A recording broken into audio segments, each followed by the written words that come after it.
Thank you. Thank you everyone for coming. We're actually quite excited, or I am, to be here again in the temple. It's 12 months since I've been here, as with you I assume, and it's such a delight to be back in the peaceful land of joy here that Geshe so kindly set up for us. And it's not only this temple, but we opened all the blinds and up the top and everything, and you can see the lovely gardens that volunteers keep going for us, throughout the pandemic situation that we've all been through, and continuing on from here. So it's such a delight to be back here again. Yeah. So all of this is an extraordinary gift from my precious root guru, as Anna was saying behind me here, Geshe Acharya Thubten Loden, and he's also up in the photo up there. These temple and gardens are on the lands of the Wurundjeri people, and I acknowledge them as the traditional owners of this land. I also pay my respects to their elders past and present, and to Aboriginal elders of other communities who may be with us today. So my name is Pam, as Anna said, and I'm a student here at the Tibetan Buddhist Society. I'll be leading these meditation classes today and for the next 3 weeks. I hope you find the classes enjoyable, particularly enjoyable, and also helpful, and that your meditation helps you restore and enhance your peace and happiness in your lives that's been so challenged over the last 12 months. So, as I start today, I'd like to congratulate you all for your generosity in giving yourselves an hour and a half of time. I don't mean necessarily spending this time with us here in the temple, but in this very challenging world, it is so hard to even find the smallest moment, the slightest space for anything. It is much harder to earmark any of that time for ourselves and our own well-being. So well done, people. So let's make a start. Make the most of this by getting started. In the blurb of this course, I wrote about what a tough year 2020 was for so many of us here in Melbourne, in Victoria, Australia, and around the world. In Australia, as we begin what is hopefully our healing journey forward, we have started to reflect on the huge worldwide impact of the pandemic. Sadly, most other countries are nowhere near this stage.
The trunk of the tree and all the rest of your body hang off it. Once you get your backbone straight, you'll find the weight of your arms and your legs just disappears because it's the strength of your backbone that holds it up for you.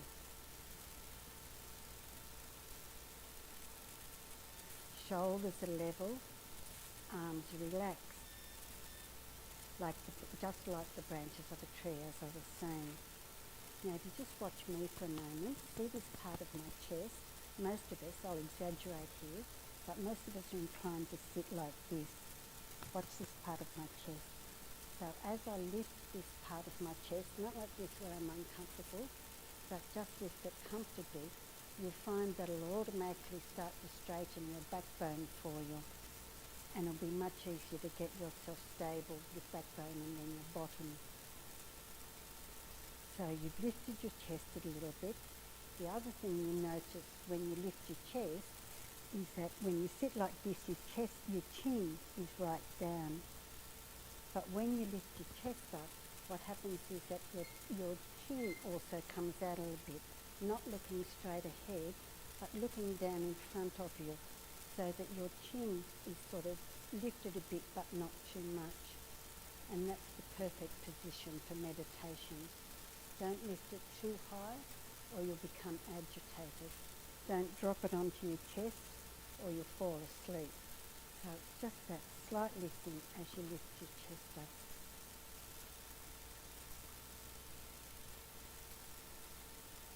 Your mouth, jaw and tongue. There we go. Stand up. Can you still hear me? Yep, okay. Okay, sorry to challenge you this much, particularly people up the back. If I start to go quiet, would you please let me know so that I can adjust it?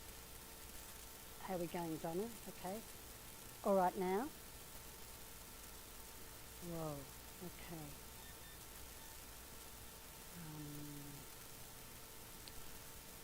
What about if I talk this loud? I have to think you're all down the backyard or something. Is that okay? But please keep reminding me because, okay, good-o. Okay, where we were up to was you'd straighten your backbone, your spine, you'd lifted your head up a bit and got your chin in the right spot. Okay, now I want you to focus on your mouth and your jaw and your tongue. Normally this will be comfortably shut. We actually breathe through our nose when we're meditating, assuming you can.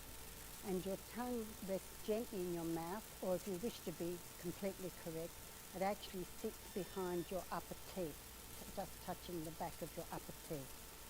So make sure your mouth and jaw are quite comfortable. Your hands rest in your lap. In this tradition, I'll show you what we do with our hands, but I know there are other traditions, so please use whatever tradition it is that you're used to. In this tradition, we put our left hand down first, sort of like a shell, and we put our right hand down on top of it, and then our thumbs just touch. Right, and then that just sits in our laps comfortably. Particularly when you're sitting in a chair, you'll find that the weight of your arms, your forearms sit on your thighs, so it's really quite comfortable, so that the weight of your arms is supported by your thighs. Okay. Now, gently close your eyes, don't squeeze them shut, just gently close them. It's like your eyelashes, just brush your cheeks. Gently close your eyes. And you're ready to meditate. Just sit there for a moment and gently take in your posture. Let your mind take note of how your body is. This will become your meditation posture every time you meditate. And your body will become quite familiar with it and able to adapt it and adopt it quite quickly when you're getting ready to meditate. We'll use this posture several times today.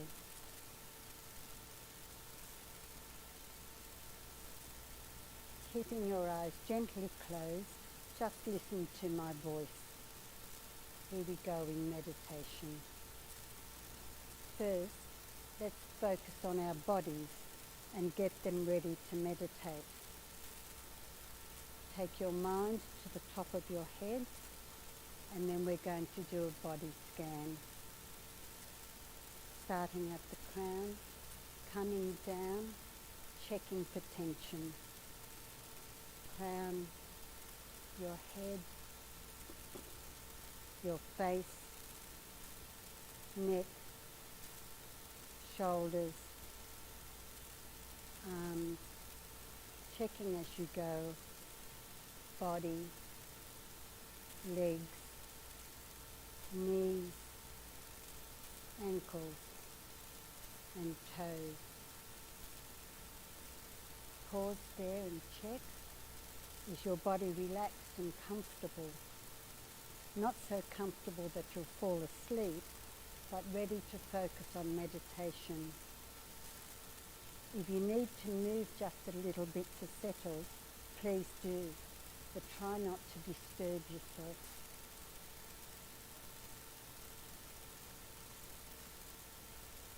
Nicely settled, aware but calm.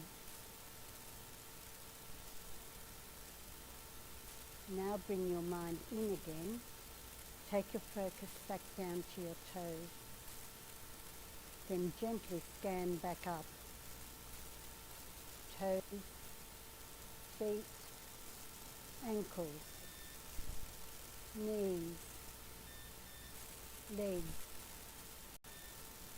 stomach area, all relaxed. Then up to the level of your heart, the center of your chest. Pause there and focus. This is where we meditate, the mind. We don't meditate in the brain. The brain is just part of the body. We meditate using our minds. Sit quietly and gently concentrate there, around the center of your chest, your mind.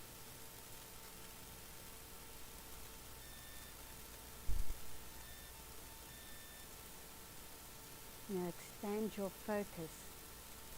Bring your concentration back to your whole body. Quietly.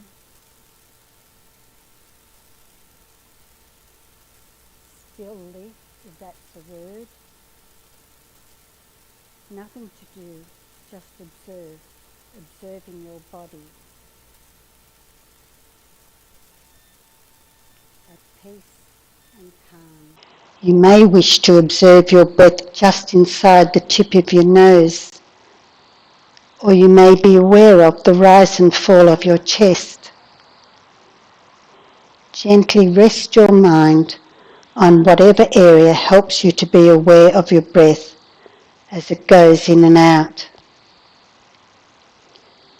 Breathing in and breathing out. The rise and fall of your chest, or the sensation of the breath at the edge of your nostrils. The air is moving in and the air is moving out. Stay focused on that breathing.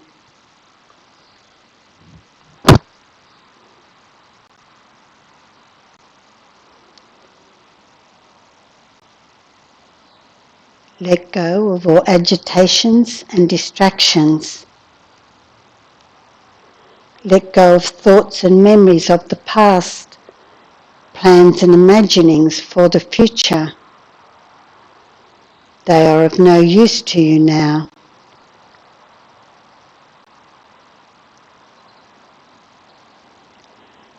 Focus purely on the sensation of the breath, the breathing in and the breathing out. Breathing in and breathing out.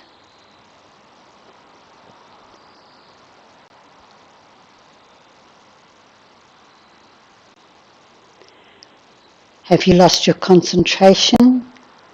Wandered off? Gently bring your mind back to the breath, the in and the out. Keep an eye on your mind. Help it keep you focused. Breathing in and breathing out.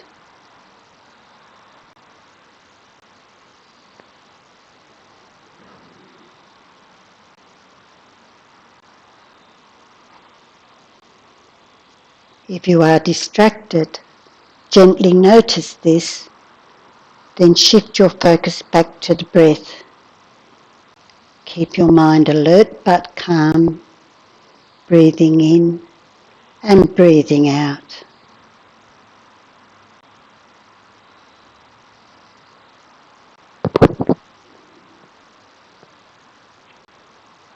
Keep your focus.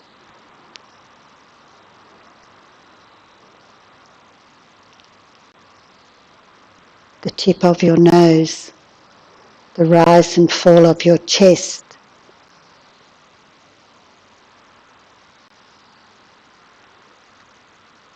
breathing in and breathing out. Peace and calmness, nothing else to do, just focusing. The stillness, the peace of the breath.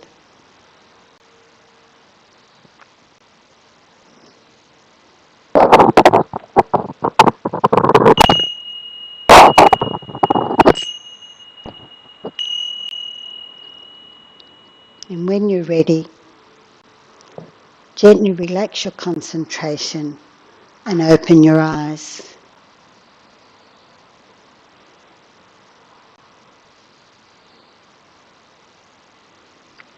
Well done, people. You were actually meditating then for a bit over 20 minutes. It's quite amazing, isn't it? How calm our mind can be and how quickly we can access it.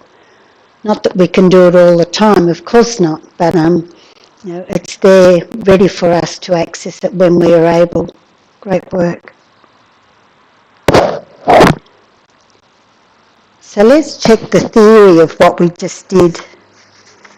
This course is based on two of Geshe's texts, but particularly the Meditations to the Path to Enlightenment, which is a condensed version of the Path to Enlightenment, plus it includes some of the meditations that we're going to do, so a delightful book. Geshe Acharya Thubten Loden, in the photo behind me, is the founder and spiritual leader of the Tibetan Buddhist Society.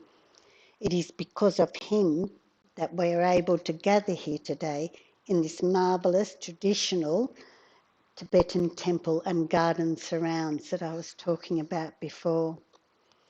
Let me read some of Geshe-la's precious words about meditations from the meditation book. Meditation opens the world of your mind as you come to discover more of the nature and pervasiveness of mind. You will come to realise that there is in fact no other world but mind. Mind alone determines whether you will experience happiness or suffering from the events of your life. Mind is capable of the greatest and most far-reaching love. Free of anger, attachment and ignorance, a mind fused with compassion and wisdom is an unstoppable wellspring of happiness and peace. So, from a Buddhist perspective, happiness and meaning in life come from within, from the mind. It is not out there external to us in riches, friends, possessions, status, careers and so forth that we keep grasping for. Happiness comes from within. It is our minds alone that determine whether we experience happiness or suffering. In making this simple statement, our minds alone determine whether we experience happiness or suffering, I don't mean that the search for ongoing happiness is an easy one, anything but if I look at my own life. However, Instead of attempting the impossible task of trying to control our whole environment, Buddhism helps us take control of the way we experience that environment in and with our minds, to rearrange not the externals but the internals, not to change the world but the way we experience it. Geshe says that the nature of mind is clear and knowing. It is not made from the matter of our physical body. Mind is impermanent, changing constantly, in every moment, every second, every day. So mind is beginningless and endless. Our present moment of mind is dependent upon the previous moment of our mind, which was dependent on the moment of mind before that, and so on. The next moment of our mind is dependent upon this moment of our mind, and the moment after that is dependent on the next moment, and so on, one after another, and the next, and the next, and the next. It is limitless.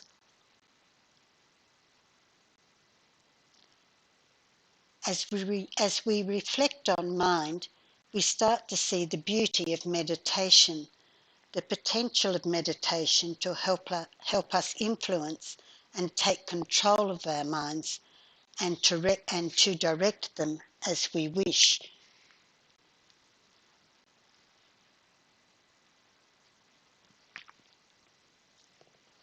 That way we can transform our minds so they become a source of happiness and benefit for ourselves and others.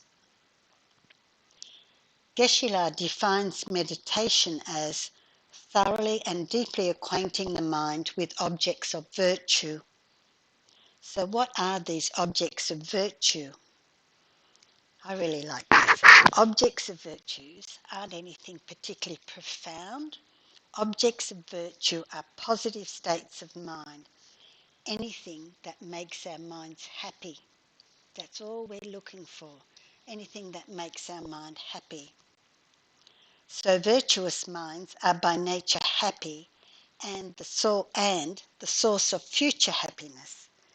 Each time we engage in meditation on an object of virtue, something that makes us happy, we also bring future happiness into our lives.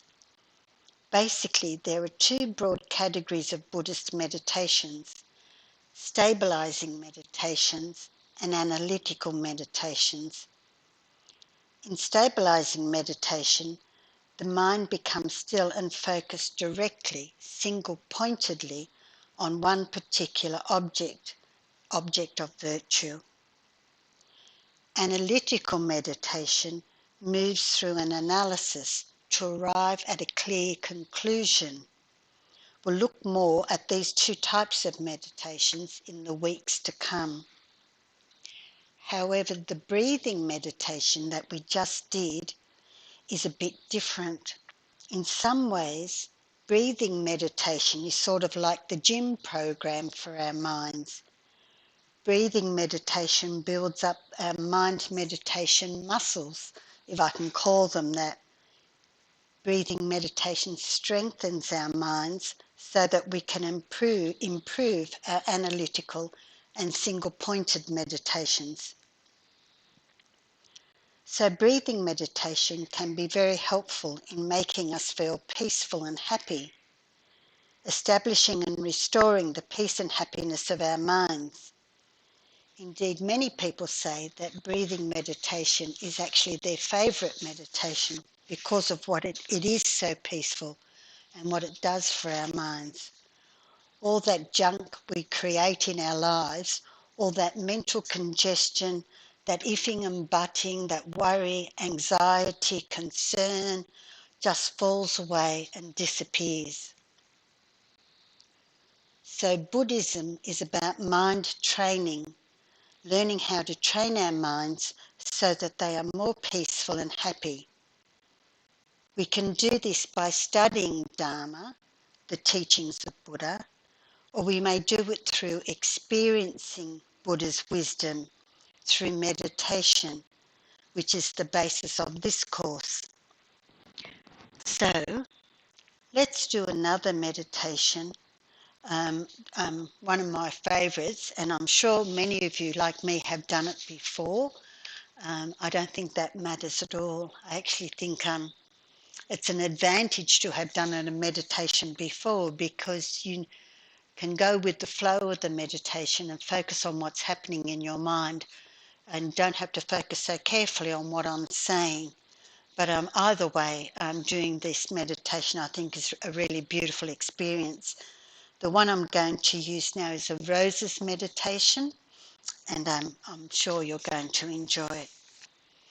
Okay, so just as before, we're going to practice that meditation posture so that your body starts to do it automatically. I'll lead you through it again. First, make sure your bottom is comfortable on your cushion or seat. Nice and stable, so you feel solid and grounded and you won't wobble. If you're sitting on the floor, your legs are crossed. Or if you're sitting comfortably on a chair, make sure both your feet are stable on the floor. If possible, keep your legs parallel. Try not to cross them.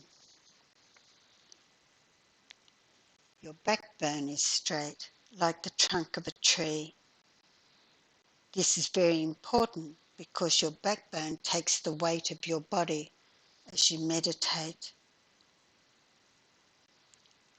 Your shoulders and arms are level. Your shoulders are level and your arms are relaxed, just like the branches coming off the trunk of the tree.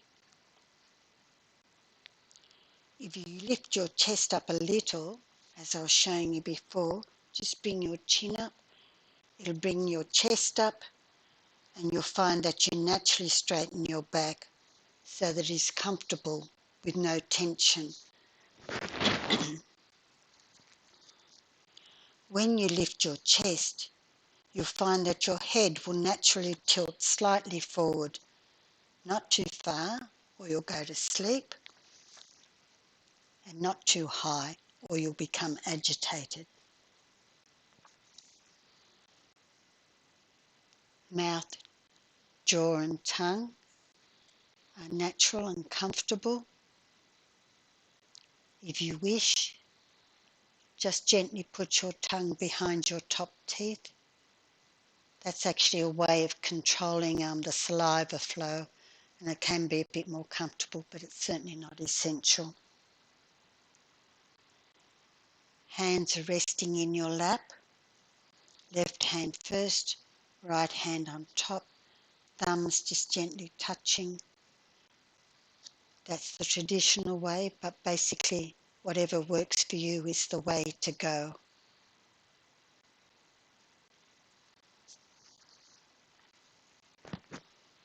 Now, gently close your eyes so that your eyelashes just brush your cheeks. It's sort of like, I think of it like my eyelashes, it's sort of like kissing my cheeks as my eyes gently close. No crunching. Nice and relaxed. No tension between your eyebrows. Very gentle.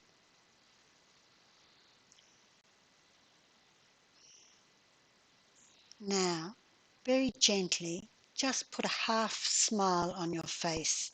Not a great big grin. Just gently turn up the corners of your mouth a little bit. I find that helps my face to relax, and it's impossible for me to be tense when I'm smiling a little bit.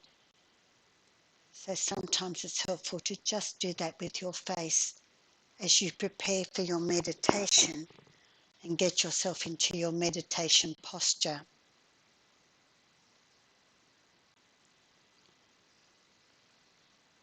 Sit with how you feel now. Get to know it well. This is your meditation posture.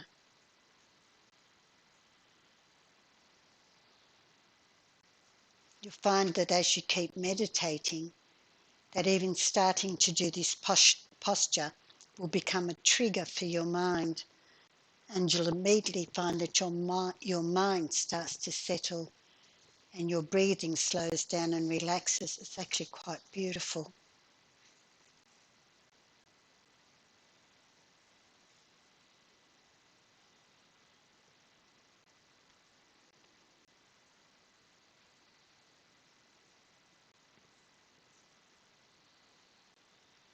So already we are meditating, beautiful control of your mind, peace and calmness.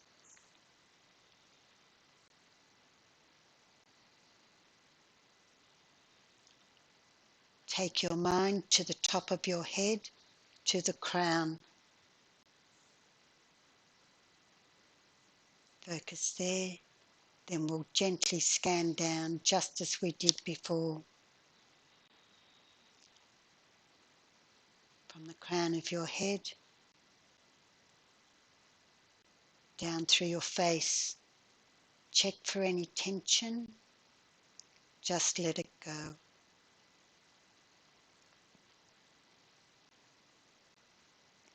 Neck and shoulders.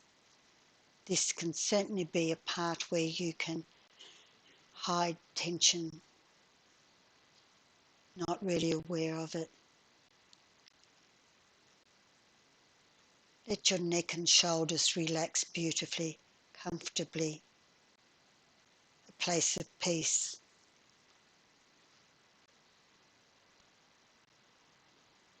Your arms, just gently supported.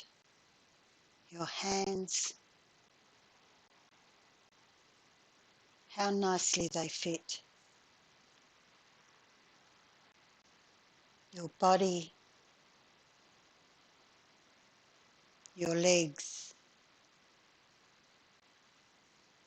Particularly check your thigh muscles.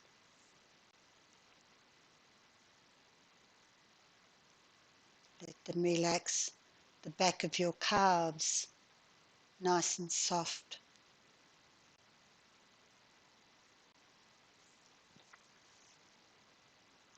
Down to your ankles.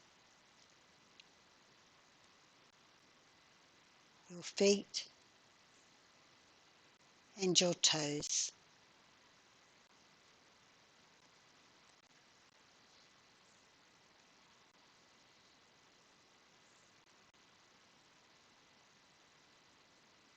Now as I gently lead you, gently coming back up. Our toes, our feet, ankles, lower legs and calves, knees, thighs,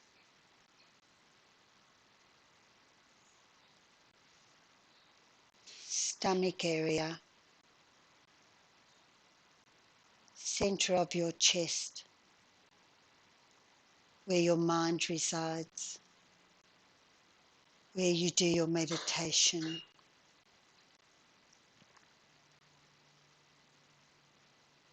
Gently focus there in that place of peace.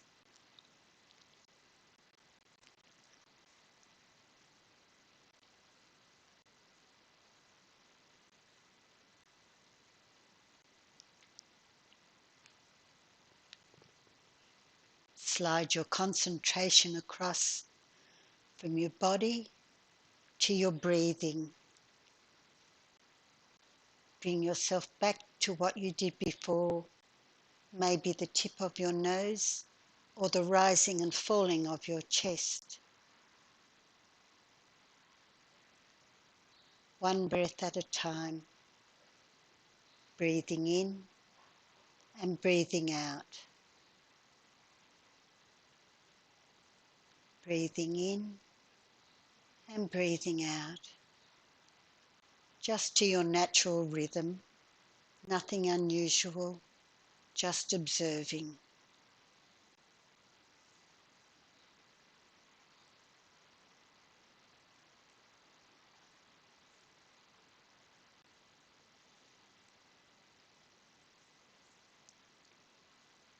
Keep your concentration.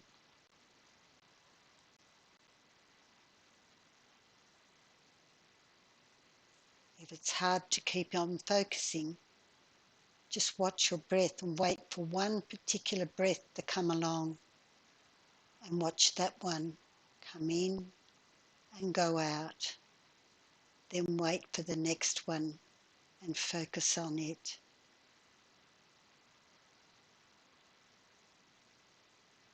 In your own rhythm, your own beautiful focus, using your mind.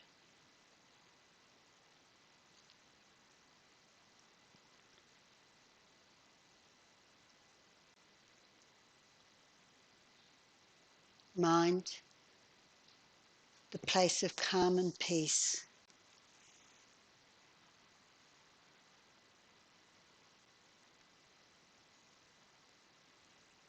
Now, using your imagination, just gently imagine in front, from emptiness, not too high and not too low, arises the most wonderful white roses. You don't have to imagine these roses perfectly, just know that they are there. Hundreds and hundreds of them,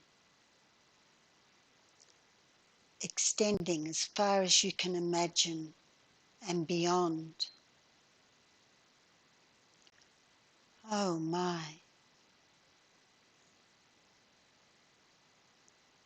These white roses are so beautiful.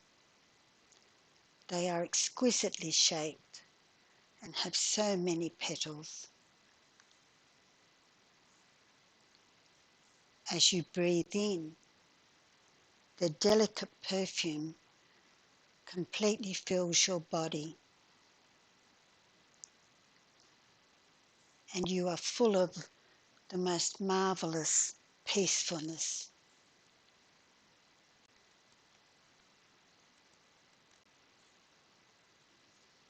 Completely filling your body.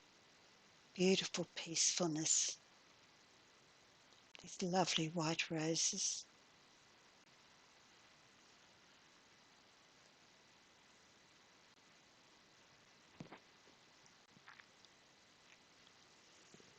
Your body is at peace, and your mind is at peace.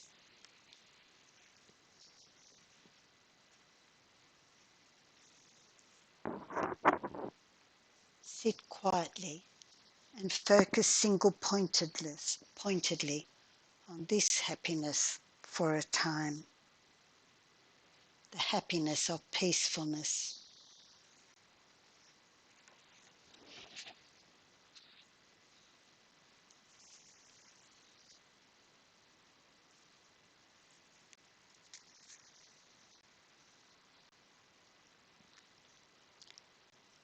Now, as you bathe in this peacefulness, gently recall the suffering of others, all those people around the world, homelessness, hunger, illness, poverty, violence, the ravages of the COVID pandemic, and so forth.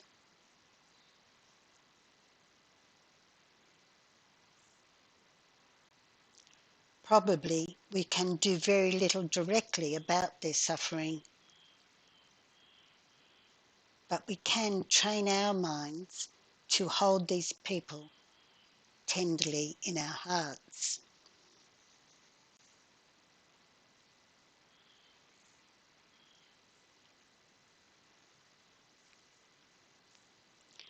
Create and generate the sincere wish that all living beings live in peacefulness.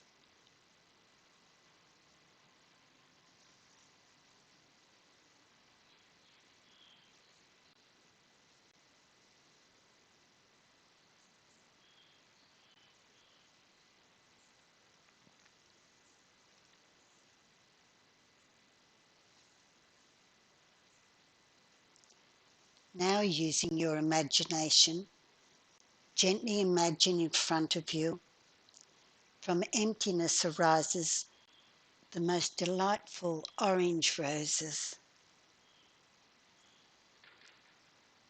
You may not be able to imagine them exactly, but you do know that they are there. Hundreds and hundreds of them, extending as far as you can imagine and beyond. Oh my.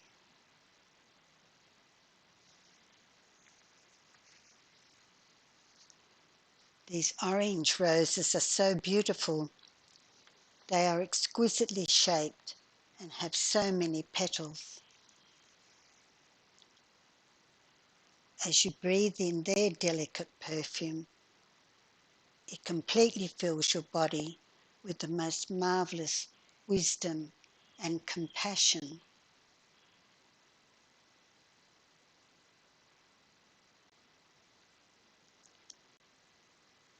Your body and mind are permeated with this beautiful wisdom and compassion.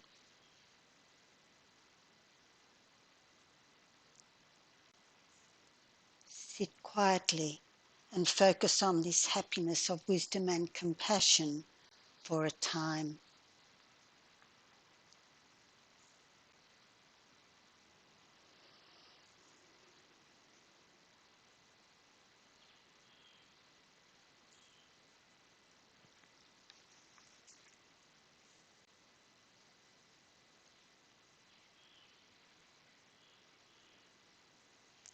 Now, as you rejoice in this wisdom and compassion, gently recall the suffering of others around the world. Homelessness, hunger, illness, poverty, violence, the ravages of the COVID pandemic, and so forth.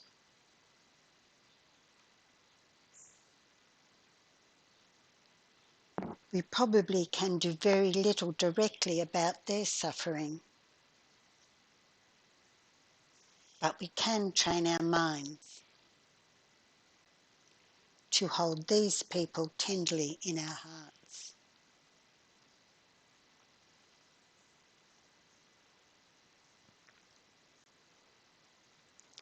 Create and generate the sincere wish that all beings live in the happiness of wisdom and compassion.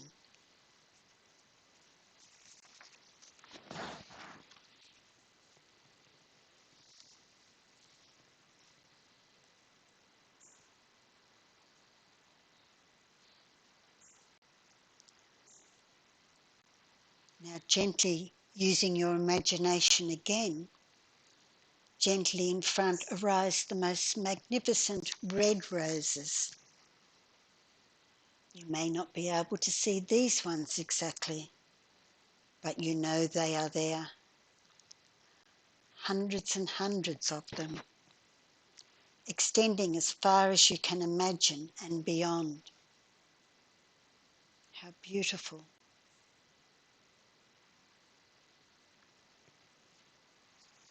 These red roses are so beautiful. They are exquisite and have so many petals. As you breathe in, their delicate perfume completely fills your body. Your mind is full of the most marvelous power and energy. Your mind and body are revitalized with this power and energy.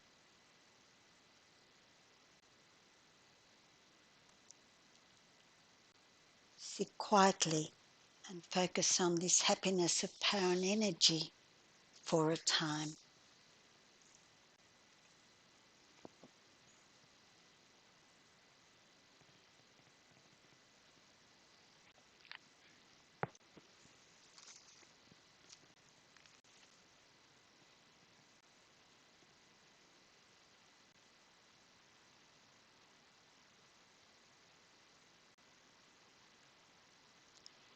Now, as you appreciate the happiness of this wisdom and compassion, of this power and energy, gently recall the suffering of others around the world.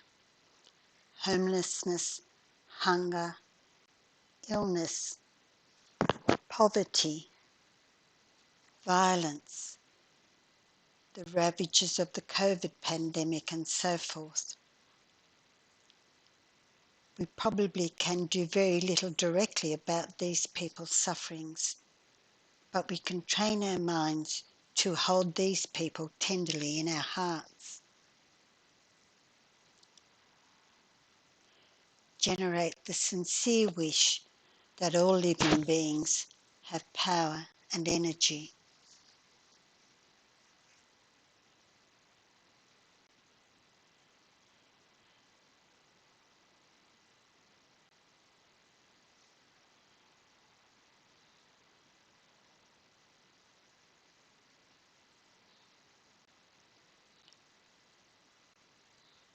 Now, using your imagination one more time, gently imagine the most marvellous dark blue roses. You may not be able to imagine them exactly, but you know they are there. Hundreds and hundreds of them, extending as far as you can imagine and beyond. How exquisite.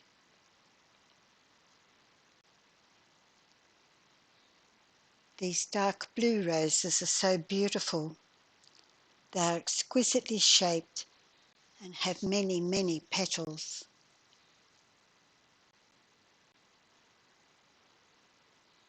As you breathe in their delicate perfume, it completely fills your body, purifying all negativities, hindrances, and diseases. Or your negativities of mind are destroyed completely as you realize your determination and strength.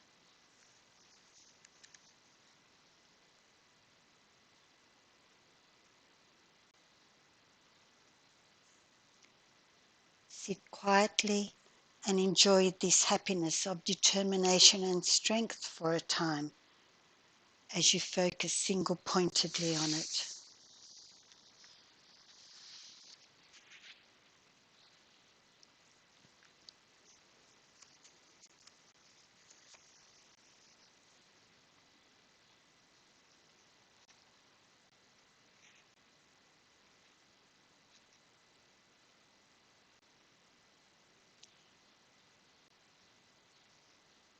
Now, as you recognize your determination and strength, gently recall the suffering of others around our world.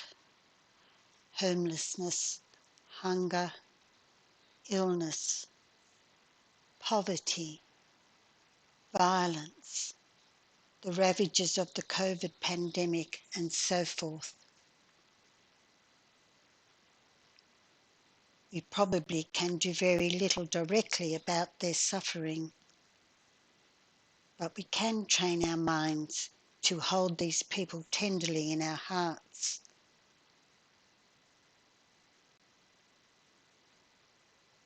Create and generate the sincere wish that all living beings experience the happiness of determination and strength.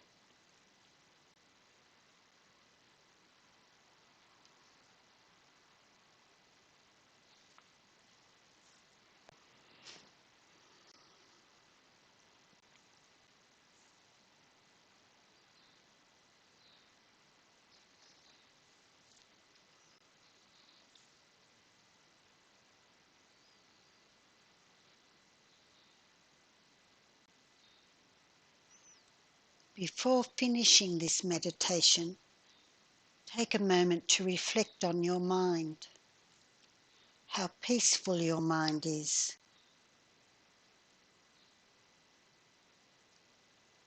how knowing it is,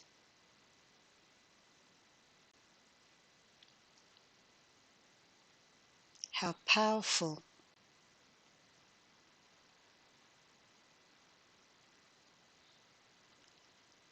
how determined,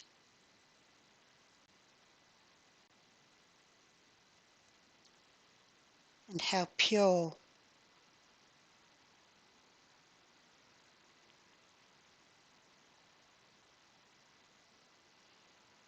Your mind has such beauty, such potential, and such happiness.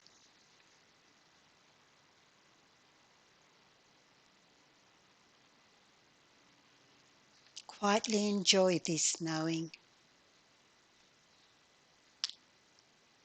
Delight in its beauty.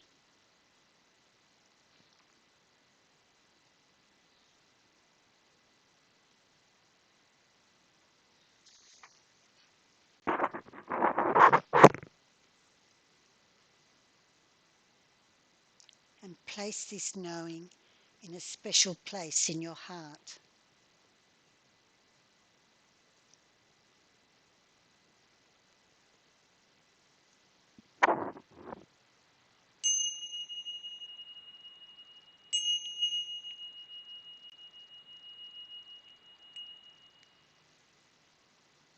When you are ready, gently open your eyes and finish the meditation.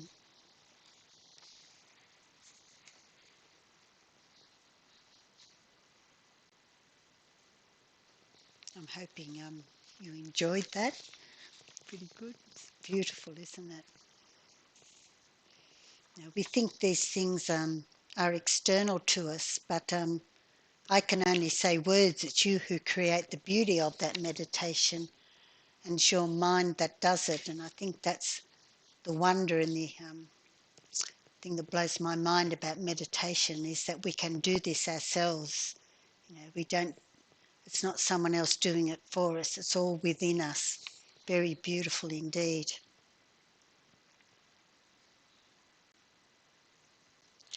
It's also interesting. I find that when I think about meditation, that meditation is quite visual. We're using our imagination to see things. I don't want to say see things because then people start to watch videos behind their eyelids or something. And meditation's not that, it comes from here. But it's a visual meditation. And yet we all, I assume, we all could also smell the beautiful perfume of those roses. So it's not only visual, we used our olfactory, that's a big word, our noses, our noses as well. We could smell the beautiful roses, their perfume. It's quite amazing what our minds can do, how creative and flexible and truly astounding they are. So,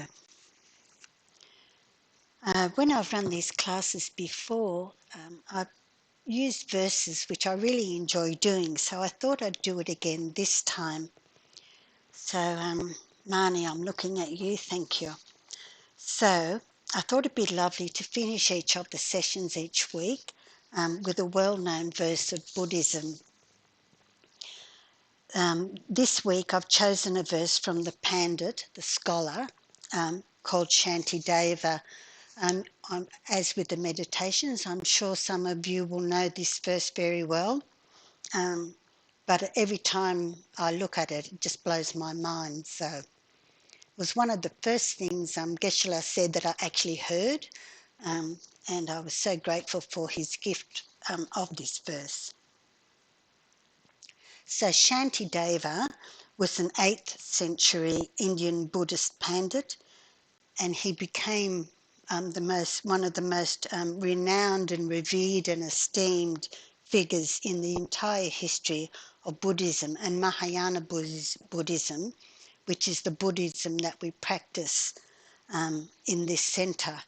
So most of Shantideva's writings were quite brief, but some monks and nuns have been fortunate enough to spend their whole lives studying these brief texts and learning about the beauty of Buddhism and how they can change their minds and therefore their lives through the wisdom of Shantideva's words. So I thought this is a meditation course, and so I thought we'd listen to Shantideva's beautiful verse using meditation. And it also gives you a third opportunity for this session to get to know your meditation posture.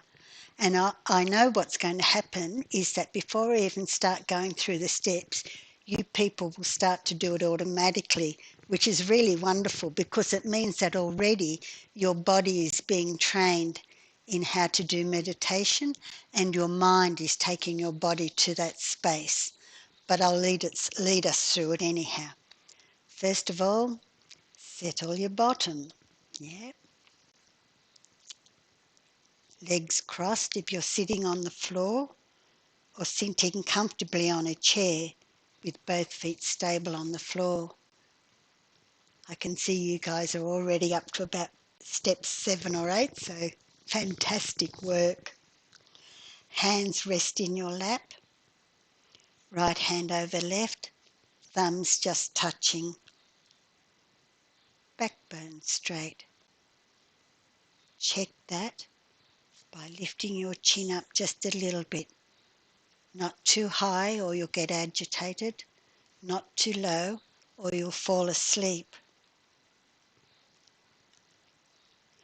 Mouth, jaw and tongue relaxed in a natural position. Shoulders level, arms relaxed. Hands in the correct posture. Gently close your eyes so that your eyelashes just kiss your cheeks. And a gentle half smile on your face. Doing this the second time, just observe how it actually changes your facial muscles. And you can feel the softness in your face. Very lovely.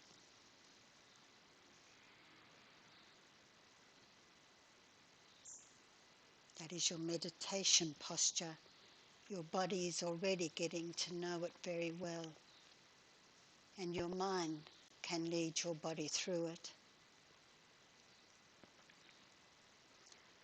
Take your mind, your focus to the crown of your head. And then as we did before, a beautiful body scan. You're going to scan your body for tension, starting at the crown of your head. Face coming down, neck, shoulders, arms and hands, body, legs, knees,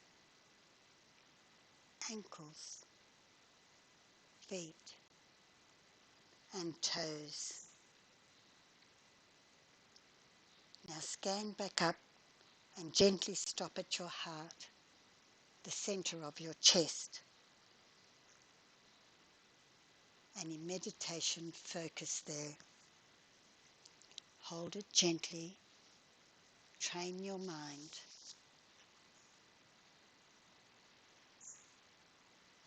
Focusing on your chest, the center of your chest, the mind.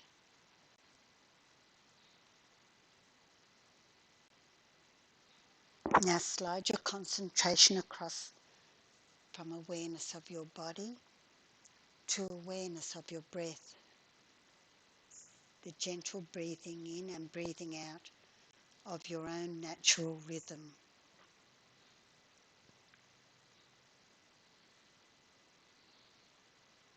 Quietly focus on your breath, counting them in groups of 3.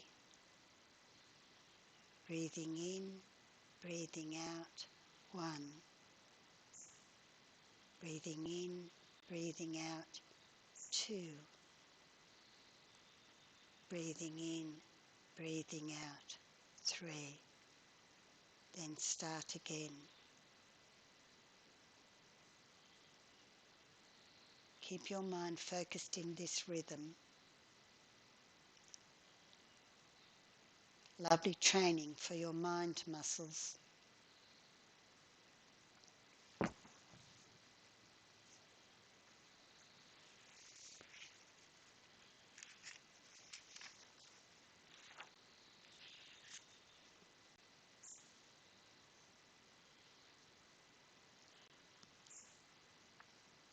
Now, keeping your meditation focus, listen to Shantideva's words as I read them.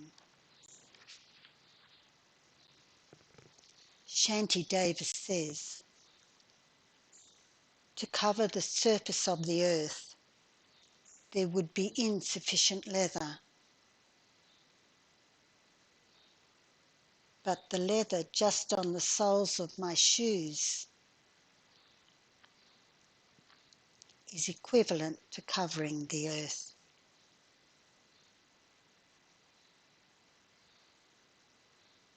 Let me read it again.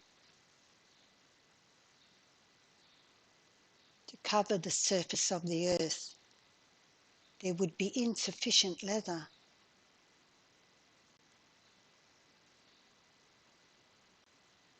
But just the leather on the soles of my shoes is equivalent to covering the earth.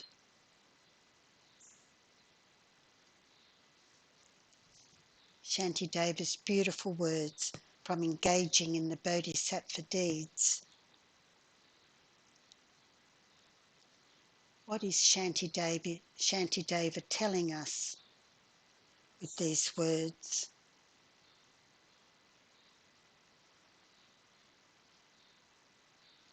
Just like the leather on the soles of my shoes. Why is the mere leather on the soles of my shoes enough?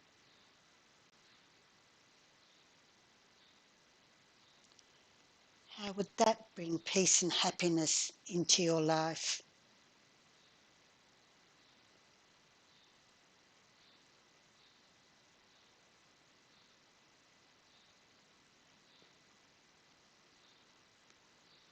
How would that bring peace and happiness to those around you?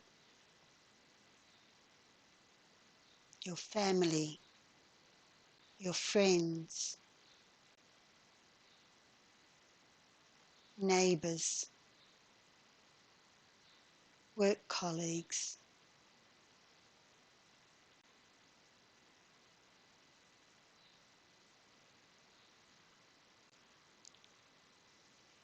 If you were to cover the earth with the soles of your shoes, how would you walk each day?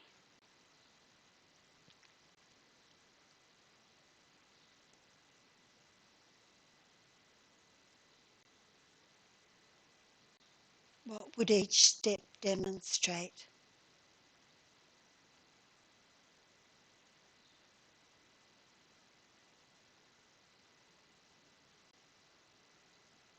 How would you walk in your home, in your neighbourhood?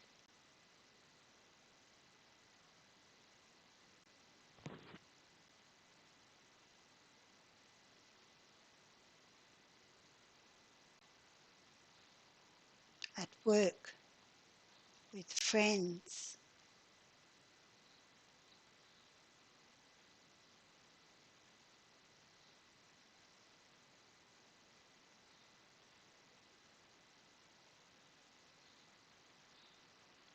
What are you learning from this verse?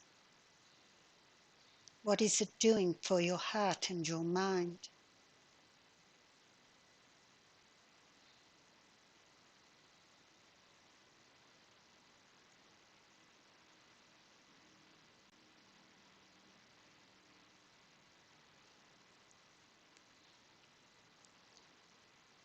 Sit quietly and focus single-pointedly on your discoveries.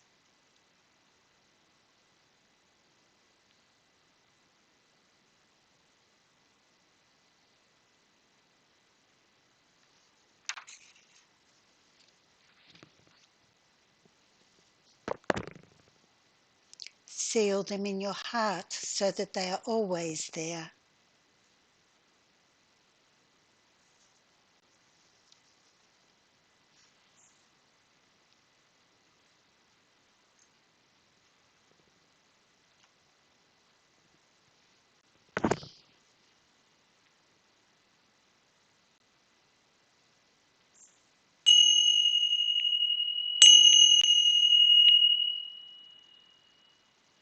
Then as you finish the meditation, just gently open your eyes.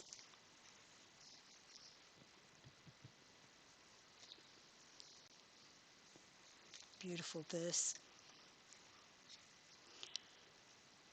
Well, we've certainly covered some ground today.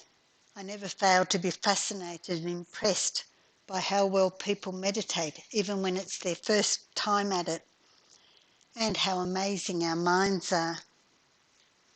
Of course, we aren't perfect, and our meditations, go up and down as the rest of our lives do.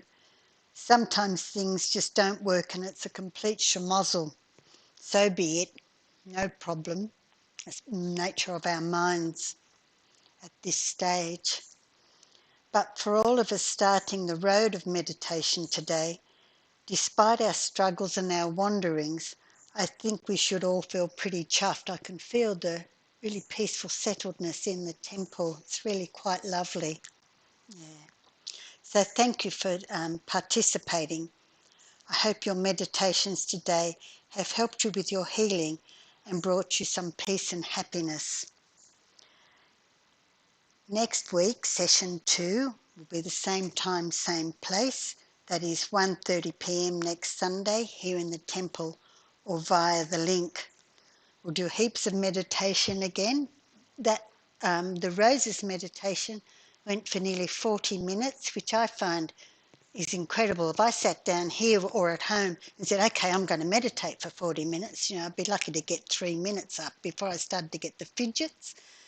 But when we sit here together as a beautiful group and go through a process and really allow ourselves to do it, it's quite beautiful. And I don't know about you, but time just sort of disappears. It's really lovely indeed.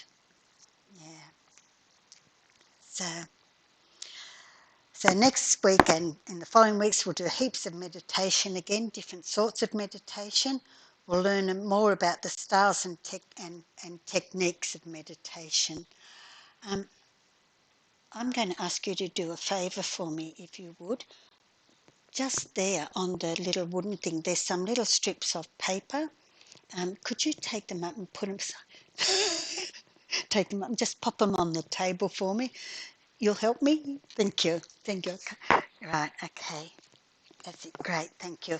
That's the verse which you might want to pick up on your way out and take home with you if you would like to.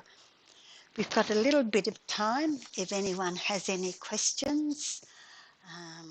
And I think I'm looking at Marnie here. I think we can do questions online as well, Marnie. He's saying yes. Okay, so if anyone here's got any questions and also online, might take people a moment because they may actually be behind us in the broadcast as well.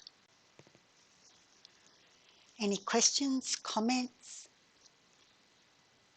Yeah. Hi, Mustafa.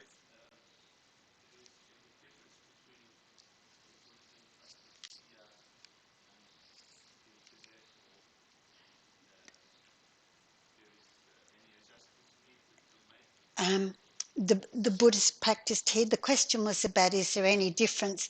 Thanks for an easy question to start off with. The question was, is there any difference between the Buddhism practiced here and the Buddhism in Tibet? I think, what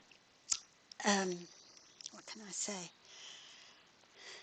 I believe that I'm so fortunate that my guru, my teacher is Geshe Acharya Thubten Loden, who was trained in Tibet and then in India when he escaped from the communist invasion of Tibet in 1959. And with him, he has brought us pure Dharma, pure teachings of Buddha, right? In saying that, I am a Westerner. I unfortunately, for whatever reasons, didn't grow up with Dharma. So I believe that the Tibetan people had this wonderful opportunity to have been born into Buddhism and understand it at a different level from me. But Geshe-la's books are exactly the same as the teachings of Buddha. I know people who aren't here can't see this, but up there, see those little orange boxes? They're actually called the Kanga, and they're the words of the Buddha, words that Buddha taught 2,600 years ago. Yep, up on the shelves there. There's 108 volumes of it sitting up there. So they are the words of Buddha as they were written down. And then on this side, I find this temple beautiful and fascinating. On this side, the same orange boxes are called the Tanga, and that's the words of the major commentaries about the Buddha's teachings, so Shantideva, Atisha, and so forth.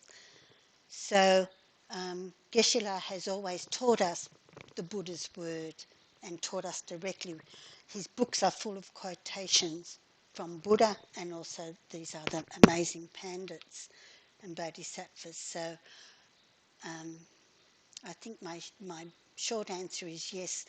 Our tradition is Tibetan Buddhist, the Galup tradition, yellow hat tradition.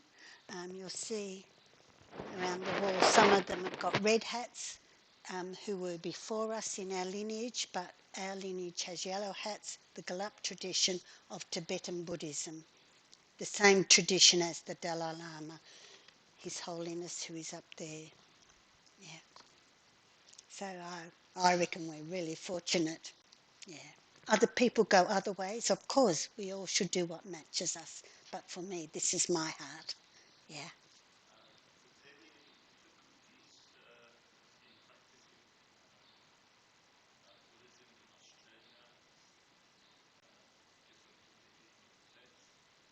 Any difficulties? In some ways, none at all. I think for us lay practitioners, I think we're in a really good position because we have what's called the leisure and fortune in our lives, the space in our lives and the financial ability in our lives to be able to do this. If I have to go out and plant rice every day, all day, I don't have time to do this. So I'm in a very, very good position to do this. Yeah, so I think as lay practitioners, I don't see any hindrance. And I also see that, I'm not sure how many, but there are so many different sorts of Buddhism. I've forgotten the numbers in the last census, but just the number of temples in Melbourne is incredible. And they're from all different sorts of Buddhism, both the Mahayana tradition and the Theravadan traditions. So we've got incredible richness of Buddhism here, and people should always choose the one that matches them the best, because that's the one to do.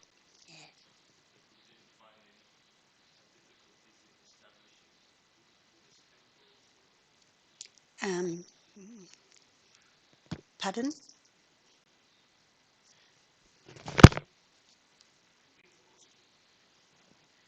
I can't hear, sorry, Manny. Oh, repeat the question. Any difficulties? I'm sorry, thank you. Any difficulties in establishing it here? No. The short answer is no.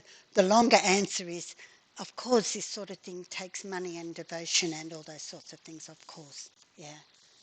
But Geshe has the typical migrant story of you come to a country not knowing anyone, not knowing what you're doing, where you're going, and you've got a $10 note in your shoe, and you end up with this. You know, I don't know. It's wonderful. Yeah. Any other questions? Did I answer that okay? Thank you. Thank you, Mustafa. Thank you.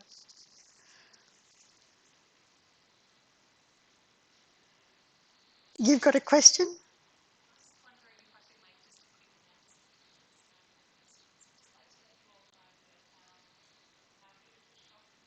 Ah, okay. I was going. Yeah.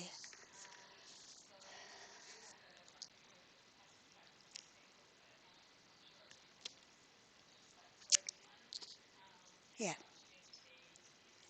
Yeah. Okay.